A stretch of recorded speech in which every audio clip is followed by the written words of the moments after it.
مفتی طارق مسعود special. ہمارے والوں نے بھی کیا کیا ہے؟ 12 ربیع الاول کسی صحیح حدیث سے ثابت نہیں ہے کہ نبی کی پیدائش کا دن ہو، کسی بھی صحیح حدیث سے ثابت نہیں۔ ہمارے والوں نے ایک تو غلط دن گڑھا، پھر اس کو کون سا دن بنا لیا؟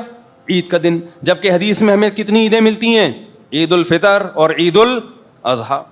سمجھتے ہو کہ نہیں سمجھتے؟ اب کوئی اس عید کی نفی کرے، بھائی یوم ولادت عید کا دن نہیں ہے، تو فوراً گستاخی کے فتوے، سوائے ابلیس کے جہاں میں سبھی خوشیاں منا رہے ہیں۔ کیا مطلب؟ جو نہیں منا رہے وہ سارے کیا ہیں؟ ابلیس ہیں۔ اس کا مطلب یہ پورا انڈا موڑ ابلیس ہے، پورا سعودی عرب ابلیس ہے، پورا دبئی ابلیس ہے، اور اللہ بھلا کرے آپ کا پورا افغانستان کیا ہے؟ ابلیس ہے۔ اس طرح تو کوئی بھی خوشی نہیں منا رہا، تو بلکہ میجورٹی نہیں منا رہی ہے۔ تو اب ہو کیا رہا ہے؟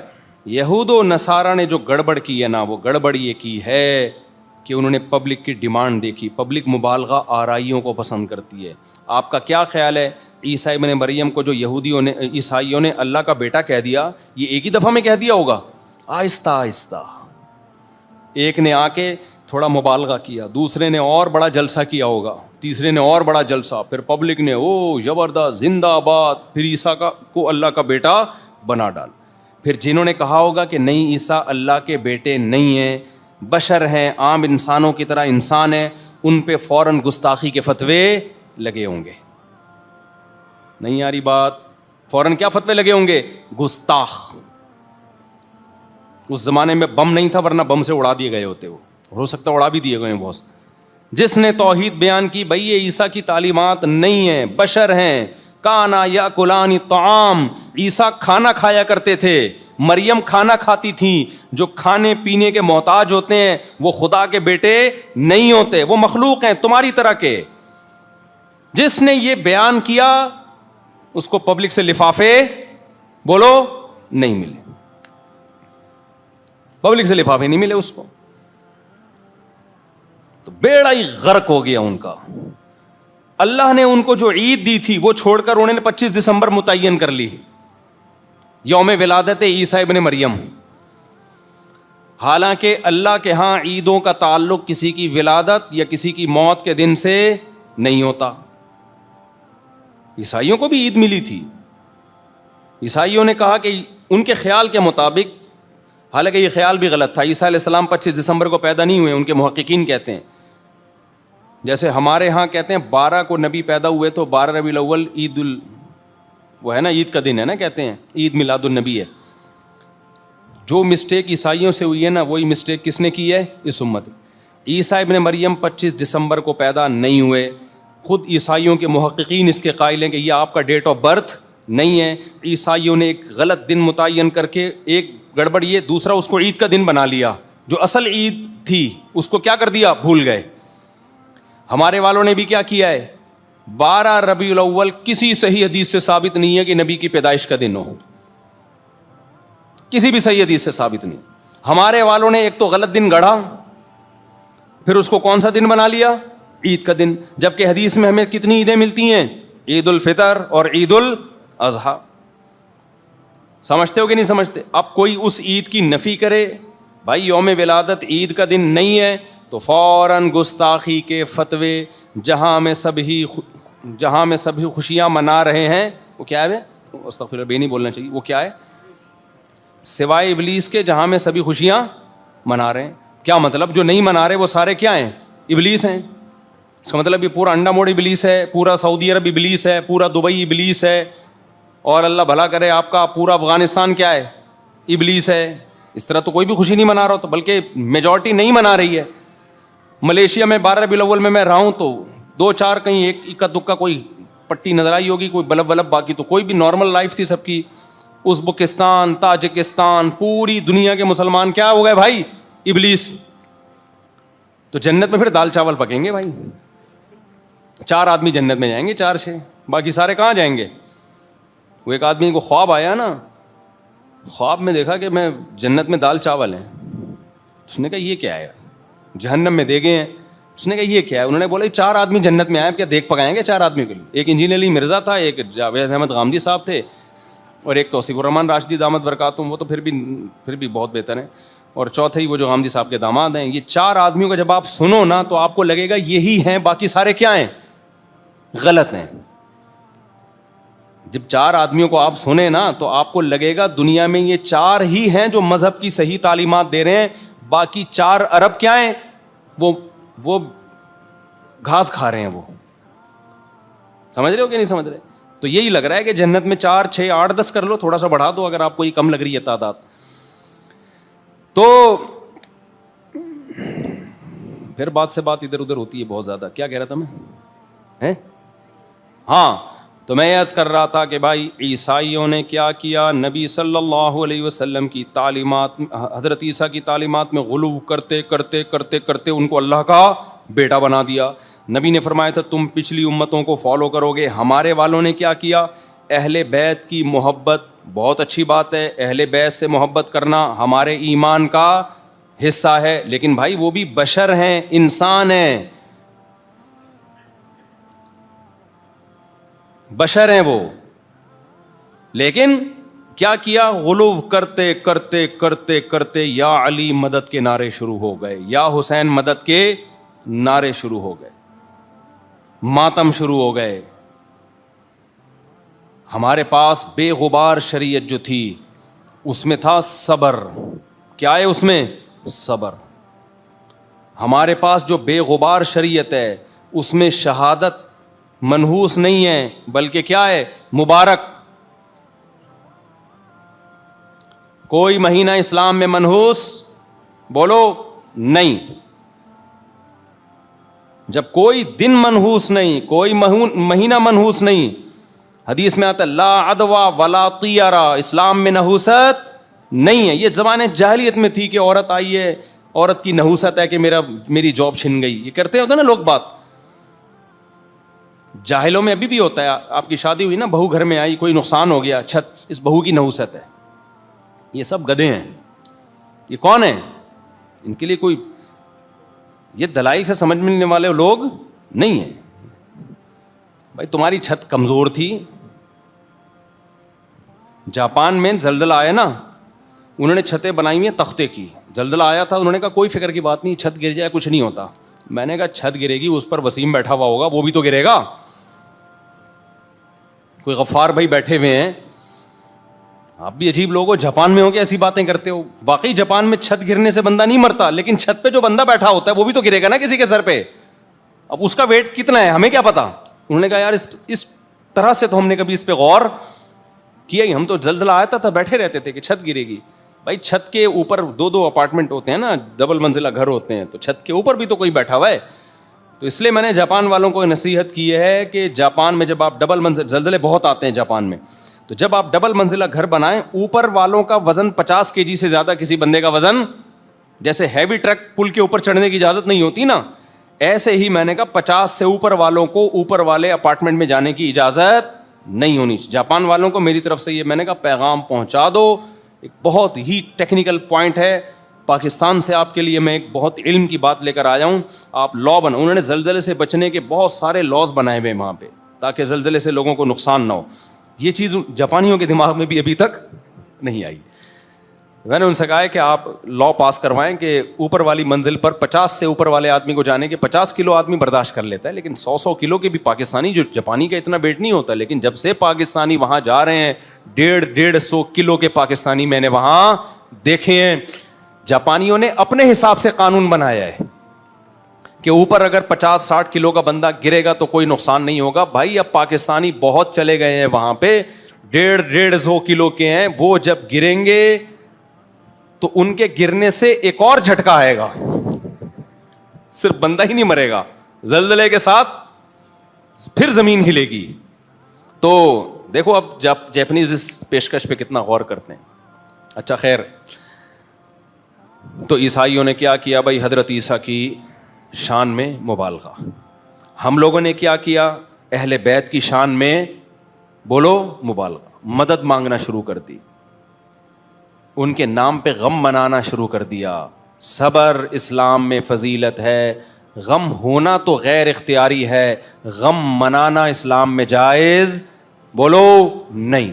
حضرت جعفر طیار رضی اللہ تعالی عنہ تو اہل بیت میں سے تھے, جب شہید ہوئے ہیں ان کی 4 زوجات بیوہ ہوئی ہیں, ان کے رونے کی آواز آئی, نبی نے حکم دیا جاؤ ان کو خاموش کراؤ, کیونکہ شہادت کی اطلاع گھر میں پہنچی, 4 ازواج تھیں, چاروں کے رونے کی آواز آئی. آپ نے اطلاع فرمایا جا کے ان کو بولو خاموش ہو جائیں. پھر خاموش نہیں ہوئی, آپ نے کہا کہ جا کے کسی کو بچے کو غالباً بھیجا کہ ان کے منہ پہ خاک ڈال دو, حالانکہ بیوہ ہیں. چیخنا, چلانا, رونا, پیٹنا میتوں پر ہمارے نبی کو اور اسلام کو پسند نہیں ہے. اور میں جب بھی یہ بات کرتا ہوں میں کہتا ہوں آپ کسی دوسرے کو طنز مت کرو, جو ان کا مذہب ہے ان کو چلنے دو. آپ فیصلہ کرو کہ آپ شیعہ ہو یا سنی ہو. ہم لڑوانے کے قائل نہیں ہیں کہ کوئی شیعہ آپ کے آفس میں آپ بحث شروع کر دیں, نہ. نفرتوں کا ماحول جب بنتا ہے جب آپ طنز کرتے ہیں, ہم اس کے قائل نہیں ہیں. لیکن اتنے براڈ مائنڈڈ بھی ہم نہیں ہیں کہ آپ فرقی ختم کر دو کہ آپ اہل سنت والجماعت کو فالو کرتے ہو یا شیعہ مسلک کو فالو کرتے ہو. ان کا اپنا اصول ہے, ان کو چلنے دو ان کے اصولوں پر. تو یہود و نصارہ میں کیا گڑبڑ تھی بھائی؟ منجن. کس کا منجن؟ مذہب کا. یہ گڑبڑ شیعوں میں بھی ہے, سنیوں میں بھی ہے. بہت سے سنی بھی بیچ رہے ہیں. تو میں نے عرض کیا نا کہ جب انسان مذہب کے بارے میں لوگوں کو گائیڈ کرنا شروع کر دے اور پریپریشن نہ ہو, تو ایسا ہی ہے جیسے آتے ہی ڈاکٹر نے آپ کو آپریشن تھیٹر میں لٹا دیا تو بیڑا غرق ہوگا. ضلوا واضلوا, نبی نے فرمایا خود بھی گمراہ ہوں گے, لوگوں کو بھی گمراہ کریں گے. تو 2 چیزیں علماء نے بیان کی ہیں مذہب پہ چلنے کے لیے.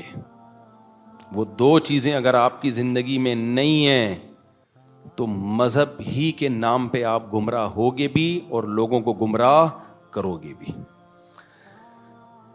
یہ 2 چیزوں کے لیے میں نے اتنی لمبی تمہید بیان کی ہے. ان 2 میں سے ایک چیز یہودیوں میں نکلی اور ایک عیسائیوں میں نکلی, سمجھتے ہو؟ اور مسلمانوں میں بہت سے ایسے ہیں جن میں دونوں ہی نکل گئی ہیں. ٹھیک ہے نا, دونوں ہی کیا ہو گئی ہیں؟ شارٹ. 2 چیزوں میں جب 2 چیزوں میں سے ایک چیز کی کمی ہو جائے تو آپ گمراہ. وہ 2 چیزیں کیا ہیں؟ ایک کو کہتے ہیں علم, دوسرے کو کہتے ہیں ذکر. اللہ سے تعلق بھی کہہ سکتے ہیں, ذکر اللہ کی کثرت بھی کہہ سکتے ہیں, عبادت کی کثرت بھی. اللہ سے کتنا مضبوط ریلیشن ہے, مختلف تعبیرات ہیں, نتیجہ سب کا ایک ہی ہے. جب آپ کے پاس پراپر دین کا علم نہیں ہوتا, یہ نہیں کہ یوٹیوب پہ دیکھ کے علم حاصل کر لیا یا چند کتابیں پڑھ کے, پراپر وے میں آپ باقاعدہ علم حاصل نہیں کرتے تو خود بھی گمراہ ہوتے ہیں اور دوسروں کو بھی گمراہ کرتے ہیں.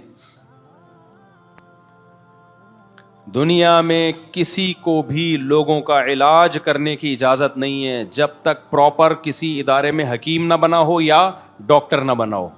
کہیں ہے دنیا میں آپ امریکہ کے ویزے کے لیے اپلائی کرو کہ میں ڈاکٹر ہوں, میں لوگوں کا وہاں جا کے علاج کرنا چاہتا ہوں, امریکن پوچھیں گے آپ نے کہاں سے پڑھا ہے, آپ کہہ رہے ہیں میرے نانا بہت بڑے ڈاکٹر تھے تو انہی کی خدمت میں ساری زندگی گزار دی میں نے. مان لے گا وہ؟ کہے گا بھائی تیرے نانا کا بھی ہمیں نہیں پتا اور تیرا بھی ہمیں. جو پراپر وے میں ایک سلیبس ہے اس کو فالو کرو. آپ صرف ایک دین اور مذہب کو تماشا بنا لیا لوگوں نے, جو اٹھتا ہے مذہبی اسکالر بن کے گائیڈ کرنا. اور جب ان سے کہا جائے کہ تم نے کون سا سلیبس پڑھا ہے تو فوراً جواب دیتے ہیں کہ نبی کے دور میں کوئی سلیبس تھا ہے بھائی. کمال کی بات یہ کہ جب سلیبس نہیں تھا نا نبی کے دور میں, مرتب نہیں ہوا تھا. سلیبس اس وقت بھی تھا, ایک ہوتا ہے مرتب ہونا, جیسے قرآن تھا مرتب حضرت عثمان نے کیا, حدیث تھی مرتب امام بخاری نے کی, فقہ تھا مرتب ابو حنیفہ نے, امام مالک نے اور دیگر ائمہ نے کیا. سب چیزیں تھیں, مرتب نہیں تھا. لیکن کمال کی بات یہ کہ جب نبی کے دور میں یہ مرتب نہیں تھا پھر بھی ہر ایک کو مذہبی اسکالر بننے کی اجازت نہیں تھی, ہر ایک کو فتویٰ دینے کی اجازت نہیں تھی. مخصوص صحابہ تھے جن سے لوگ مسائل پوچھتے تھے. سمجھ میں آ رہی ہے بات کہ نہیں آ رہی؟ ہر ایک کو اجازت نہیں تھی. نبی دیکھتے تھے کہ جنہوں نے میری صحبت میں زیادہ ٹائم گزارا وہ حلال و حرام کا علم ہے, ان کو آپ صلی اللہ علیہ وسلم اتھارٹی دیتے تھے کہ یہ بتائیں گے لوگوں کو مسائل. آج تو جو اٹھتا ہے کم بخت چند کتابیں, عربی تک تو آتی نہیں ہے جو اسلام کی بیسک زبان ہے, ایک لائن عربی میں نہیں پڑھ سکتے یہ لوگ ایسے فتوے دے رہے ہیں, ایسے فتوے. تو جہاں علم کی کمی ہوگی وہاں مذہبی اسکالر تو آئیں گے, لیکن لوگوں کو سیدھا راستہ دکھانے کے بجائے کیا کریں گے؟ گمراہ. ایک دفعہ جہاز میں آتے ہوئے نا ایک صاحب مجھ سے الجھ گئے کہ یہ اسلامک بینکنگ سب ٹوپی ڈرامہ ہے, یہ سود ہے جس کو علماء کھا رہے ہیں. میں نے کہا آپ نہیں کہ تم مجھے پھر بھی اعتراض کرتے, آپ نے بھی فتویٰ دے دیا حلال ہونے کا, آپ بھی کھا رہے ہو. میں نے کہا میں تو نہیں کھا رہا, نہ مجھے کسی اسلامک بینک سے 5 روپے بھی نہیں ملے اس فتوے پہ. بلکہ جن دنوں میں ہم نے بینک کے جائز ہونے کا فتویٰ دیا ان دنوں میں میزان بینک میرا اکاؤنٹ ہی نہیں کھول کے دے رہا تھا. میرا کلپ چل رہا ہے, اکاؤنٹ نہیں کھول رہا وہ, کیونکہ میں ایسی پگڑی میں گیا تھا. ان کو لگا کوئی پتہ نہیں بم تو نہیں رکھ کے آیا بھائی, میں مشہور نہیں تھا زیادہ اس وقت. میں نے کہا کہ شاید یہ داڑھی ٹوپی پگڑی اللہ خیر کرے کوئی. میں نے کہا بھائی کچھ بھی نہیں, ایسے ہی ہیں جیسے آپ ہو, پر پگڑی پہنی بھی ہے. نہیں کھولا. اور ان دنوں میں الزامات کیا لگ رہے تھے؟ سود خور, پیسے لے لے کے فتوے دیتے ہیں. یہ سمجھ میں آ رہی ہے بات کہ نہیں آ رہی ہے؟ تو ایک صاحب جہاز میں الجھ گئے, ماشاءاللہ بڑی داڑھی, یہ کیسے کر دیا. میں نے کہا آپ کو سود کا الف بے بھی پتہ ہے کہ سود کسے کہتے ہیں؟ میں نے کہا آپ بتائیں. کہتے ہیں سود کہتے ہیں پیسے سے پیسہ کمانا بغیر محنت کے. یہ ڈیفینیشن کون سی کتاب میں لکھی ہے؟ پیسے سے پیسہ کمانا بغیر محنت کے. کہتے ہیں وہ سودی بینک بھی پینلٹی لے رہے ہوتے ہیں اور غیر سودی اسلامک بینک بھی پینلٹی لے رہے ہوتے ہیں, کان ادھر سے پکڑو ادھر سے پکڑو. میں نے کہا بھائی اسلامک بینک پینلٹی لے کے چیریٹی کرتا ہے, وہ اس کا پروفٹ میں نہیں ہوتا. وہ پینلٹی لیٹ کس جمع کرانے کی پینلٹی ہوتی ہے سزا کے طور پر, وہ چیریٹی کرتا ہے. سود خور جب سود لیتا ہے تو وہ اس کا پروفٹ کا حصہ ہوتا ہے, اس کا پروفٹ ہے وہ. تو کہنے لگے کان ادھر سے پکڑو ادھر سے پکڑو. میں نے کہا کمال کی بات ہے, چیریٹی کر رہا ہے وہ, کروڑوں روپے. کہتے ہیں یہ سب ڈرامہ ہے, کوئی چیریٹی نہیں ہو رہی. میں نے کہا آپ نے جا کے دیکھا ہے سسٹم کو, پڑھا ہے؟ آپ یہ بولو کہ مجھے نہیں پتا. سمجھ میں آ رہی ہے بات؟ ہر چیز میں ٹانگ اڑانے کی آپ کو ضرورت نہیں ہے. ہاں کوئی عالم اعتراض کرے نا, اس عالم کا اعتراض بنتا ہے کہ بھئی اس کی رائے کا اختلاف ہے. عامی آدمی کی رائے کا اختلاف معتبر نہیں ہوتا. 15-20 منٹ میں اس کو سمجھاتا رہا بولشتا. میں نے کہا بھائی میرے پاس کھوپڑی نہیں ہے, کیونکہ کچھ بیسک نالج پہلے ہونی چاہیے, اس کے بعد آپ کو ایک چیز سمجھائی جا سکتی. آپ کو تو بیسک نالج ہی نہیں ہے, تو میں کیا آپ کو یہاں درس نظامی پڑھانا شروع کر دوں پورا بٹھا کے؟ صبح و شام لوگ الجھتے ہیں. ایک دفعہ کسی تقریب میں بیٹھے تھے, ایک بقرات اور افلاطون آ گئے ہم سے بات کرنے کے لیے نا. افلاطون کہنے لگے آپ طلاقوں کے فتوے دیتے ہو. میں نے طلاق پر ایک کتاب لکھی ہے بڑی زبردست, قرآن و سنت سے نکالا ہے میں نے نا, کہ یہ طلاق کا سیٹ اپ ہی جو مولویوں نے چلایا ہوا ہے پورا کانسیپٹ ہی غلط ہے, پورا کانسیپٹ ہی قرآن و سنت کے خلاف ہے. آپ ایک دفعہ پڑھیے گا ضرور اس کو. میں نے کہا بس کر دے بس, 1400 سال ہو گئے ہیں امت کو قرآن و سنت پہ چلتے ہوئے, تو کوئی نئی چیز لایا مارکیٹ میں؟ اور میں نے کہا یہ جو آپ کہہ رہے ہو نا علماء کا, طلاق کی آیتیں پورا الحمد سے لے کے والناس تک قرآن ہم نے ایک ایک زبر زیر پیش کے ساتھ پڑھا بھی ہے اور سمجھا بھی ہے. پھر ایک تفسیر نہیں, ایک ایک آیت میں درجنوں تفاسیر. پھر ہمیں خود عربی آتی بھی ہے الحمدللہ. پھر اس سے متعلق جو احادیث ہیں وہ بھی دیکھی ہیں, پھر صحابہ کے فتوے بھی دیکھیں. اس کے بعد جا کے ہم نے فتویٰ دیا ہے کہ طلاق کیسے ہوتی ہے کہ نہیں ہوتی. تم نے کیا پڑھا ہے؟ میں نے کہا تجھے عربی آتی ہے؟ پہلے کہہ رہے نہیں عربی نہیں آتی, میں نے ریسرچ بہت ہے. قرآن تو عربی میں میرے بھائی, تو نے پتہ نہیں کس کا ترجمہ پڑھ کے کون سی ریسرچ کر لی ہے. تو پہلی چیز پراپر علم. سمجھ میں آ رہی ہے بات کہ نہیں آ رہی؟ جب تک مفتی تقی عثمانی صاحب پر کتنے طنز کیے جاتے ہیں, سود خور مفتیوں کے فتوے کی کوئی حیثیت. تم خدا کے غضب کو دعوت دے رہے ہو یار. حضرت مفتی تقی عثمانی صاحب کے بارے میں جو 15 سال پہلے میرے پاس رپورٹ تھی, میزان بینک کو جائز کہہ کے بھی اس سے جو ملنے والا پروفٹ تھا وہ صدقہ کر دیا کرتے تھے احتیاطاً, کہ جائز ہے لیکن نہیں رکھنا, صدقہ کر دینا ہے. اب کا مجھے نہیں پتا بھائی, آپ ہم سے پوچھو ان کے تقوی کے حالات کیا ہیں, وہ کتنا پیسہ کتنے طریقوں سے کما سکتے تھے, نہیں کمایا انہوں نے. بس جو آدمی بیٹھا ہے افلاطون بنا ہوا, لمبی لمبی پھینکتا رہے گا بیٹھ کے.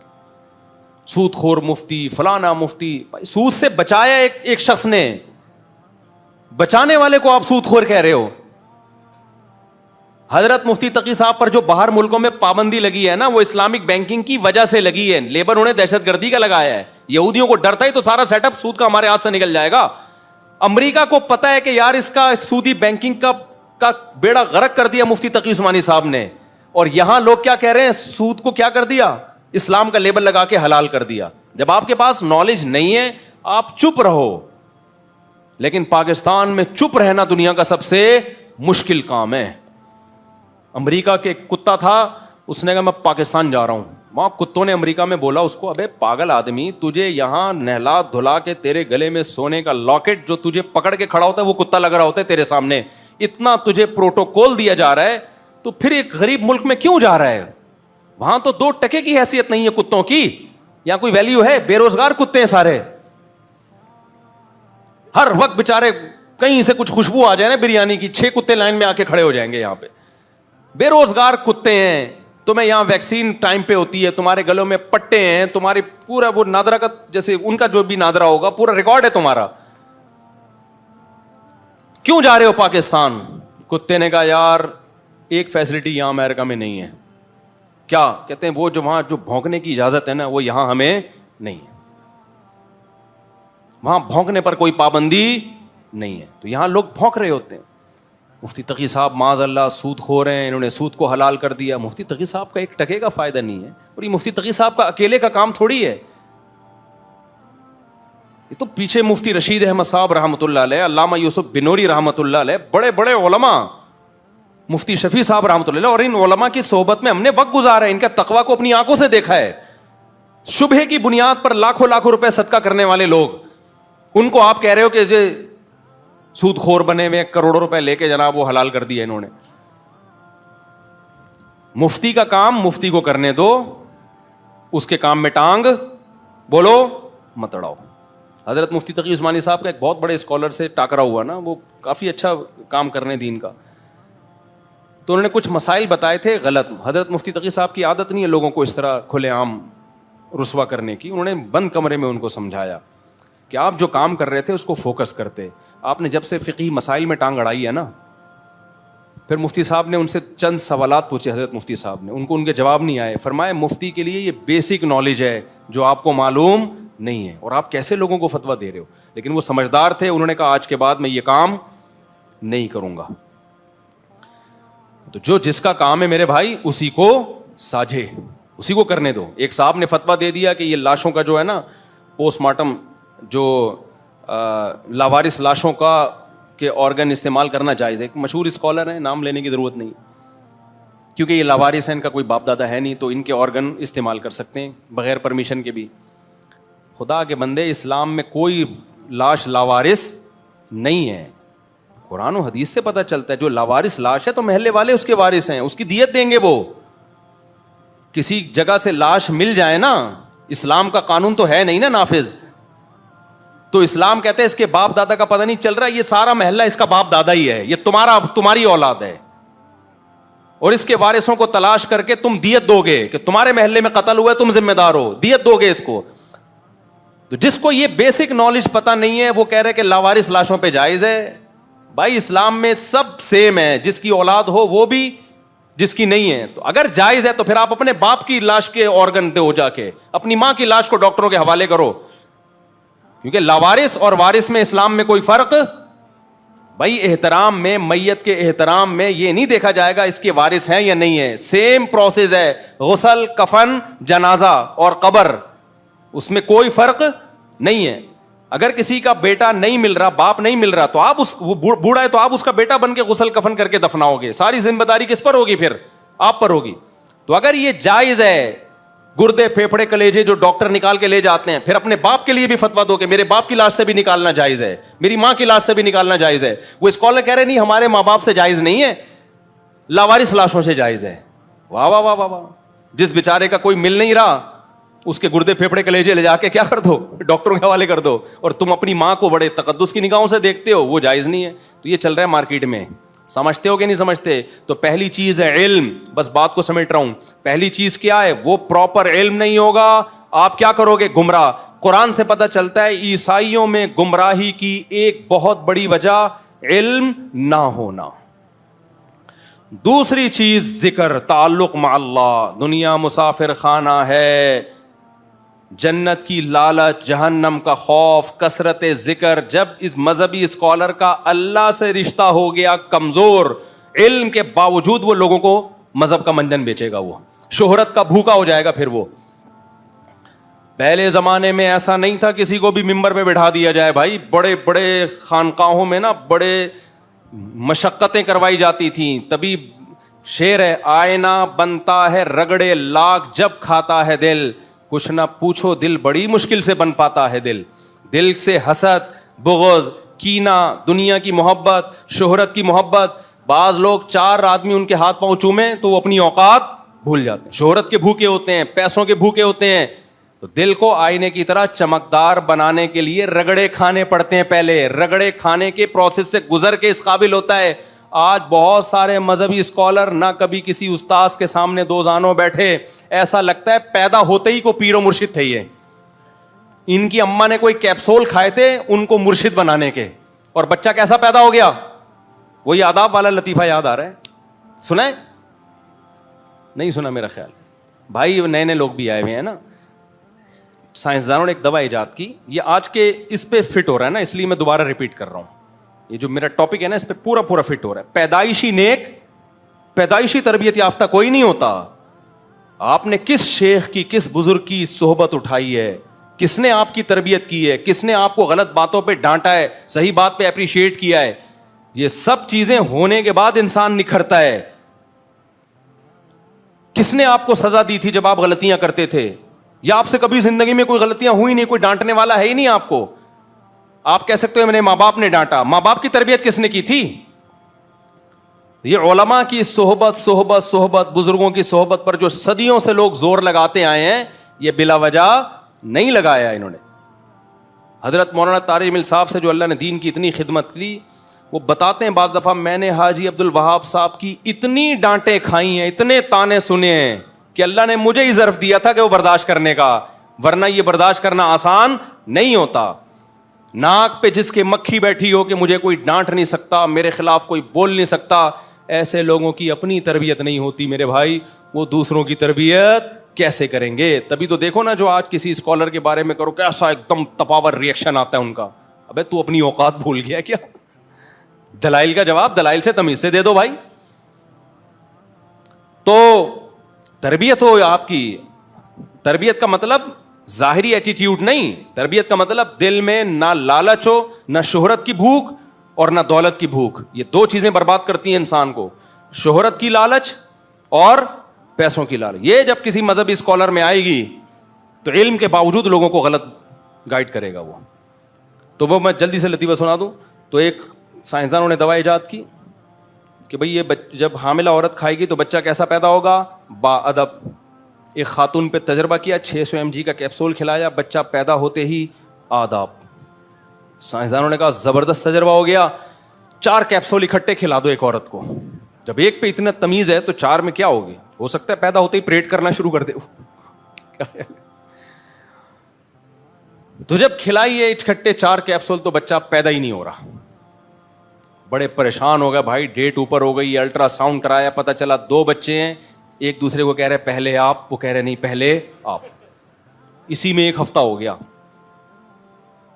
تو لطیفے میں تو ایسا ہوتا ہے, حقیقت کی دنیا میں ایسا نہیں ہوتا. تو اسی طرح میرے بھائی کوئی اگر مذہبی اسکالر کہتا ہے, آپ اس سے پوچھو آپ نے کس سے علم حاصل کیا, کس کے سامنے 2 زانوں بیٹھے, کس کی ڈانٹیں کھائیں, کس کی مارے کھائیں, کون تھا جو آپ کو غلط باتوں پہ تنبیہ کرتا تھا, کون تھا جو آپ کو صحیح باتوں پہ اپریشیٹ اور وہ آپ کو صحیح گائیڈ کرتا ہے. تو اگر کہیں نہیں میں نے خود قرآن و حدیث سمجھا ہے, بھائی صحابہ نے خود نہیں سمجھا, ان کو نبی کی تربیت. عبداللہ بن مسعود کے شاگردوں نے ڈانٹیں کھائیں عبداللہ بن مسعود سے, اور ان کے شاگردوں نے اپنے بڑوں سے. تو کیا نیا آیا ہے مارکیٹ میں, تیری اماں نے کیا تمیز کے کیپسول کھائے تھے جو پیدا ہی حب جا اور حب مال سے تو پاک پیدا ہوا ہے.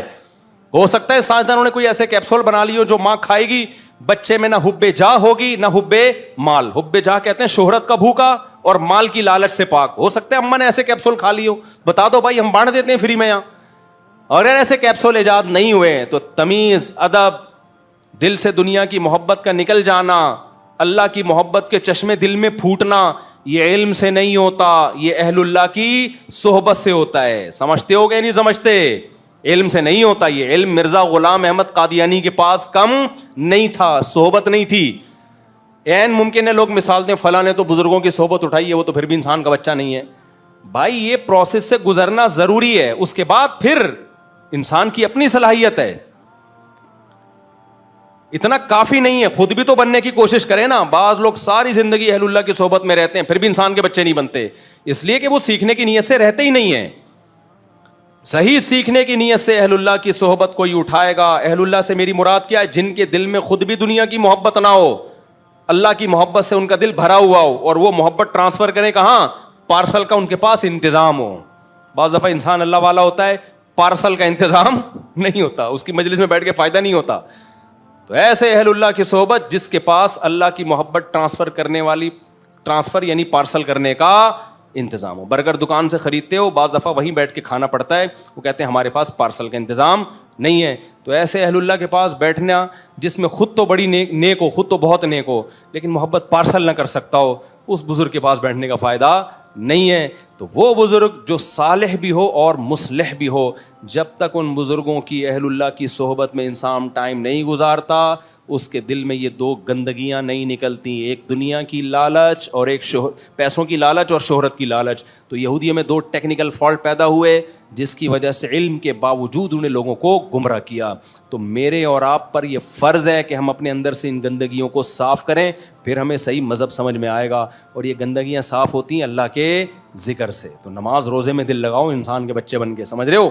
حلوے مانڈے کونڈے پونڈے اور ربیع الاول کی دیگیں اور فرانے کے رسگلے, اسلام میں خدا کی قسم رسگلہ کھانا عبادت نہیں ہے, اسلام میں روزہ رکھنا عبادت.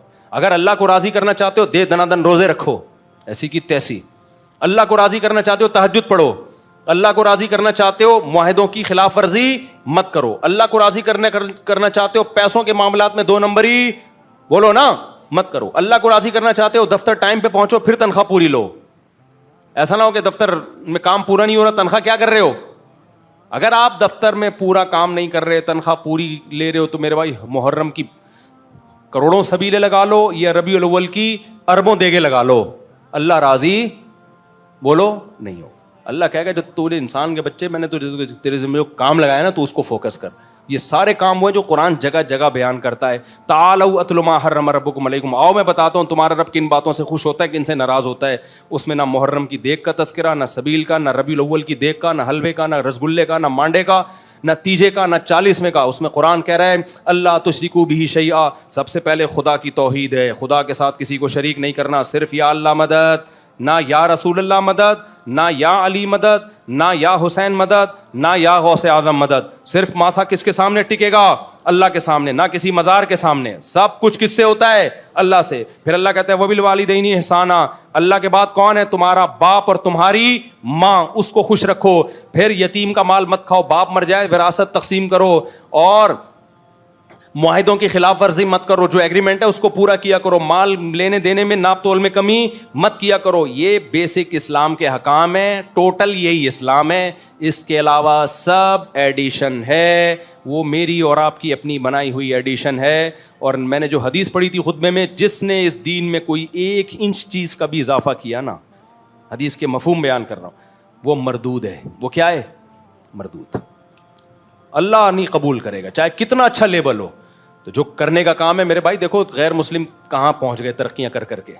ہمارے یہاں محرم میں الگ روڈ بند ہوں گے, ربیع الاول کے الگ مسائل ہیں, اور پھر اس کے سفر کے الگ مسائل ہیں, اور ہر مہینے میں کچھ نہ کچھ چل رہا ہوتا ہے مارکیٹ میں. نہ دین کے رہے نہ دنیا کے. ترقی گئی تیل لینے. ٹھیک ہے, ایسی قوم کبھی بھی ترقی نہیں کر سکتی. تو بھول جاؤ ترقی ورقی کیا ہوتی ہے. اللہ حفاظت فرمائے ہماری.